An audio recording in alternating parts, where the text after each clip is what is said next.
Ever wondered why some car owners seem to spend less time and money at the mechanic while others are constantly fixing something?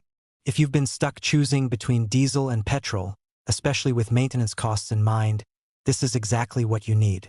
By the end of this video, you'll clearly understand which one actually saves you money long-term and which one might quietly drain your wallet without you realizing it. Stick around because this decision can seriously impact your budget every single year.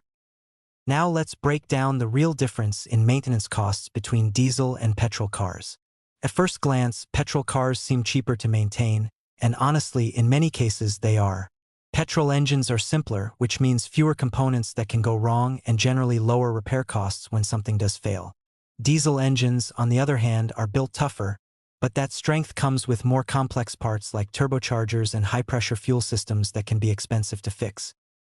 Next, let's talk about regular servicing and upkeep.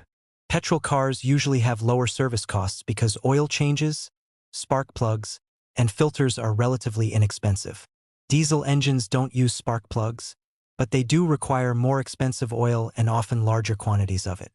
Plus, components like fuel injectors and diesel particulate filters can add to your maintenance bill over time.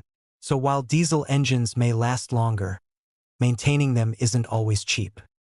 Now let's discuss longevity and long-term expenses. Diesel engines are known for durability and can run for hundreds of thousands of kilometers if properly maintained. That sounds great, right? But here's the catch: when something major goes wrong, repairs can be significantly more expensive than petrol cars. Petrol engines might not last as long under heavy use, but when they break, fixing them is usually more affordable. Now, let's look at fuel efficiency and how it affects overall maintenance cost. Diesel cars typically consume less fuel, especially on long drives, which can save you money over time. However, if you mostly drive short distances, diesel engines can develop issues like clogged filters, leading to extra maintenance costs.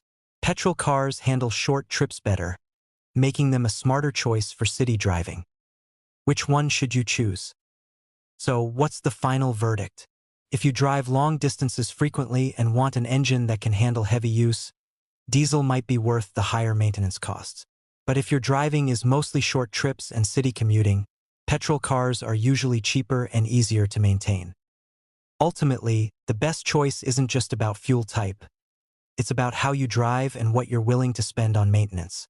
Make the right call now, and you'll save yourself a lot of money and stress down the road. If you found this helpful, make sure you subscribe to the channel, drop a like, and share this video with someone who's stuck choosing between diesel and petrol. Also, comment below and let me know what you're currently driving or planning to buy between diesel and petrol cars.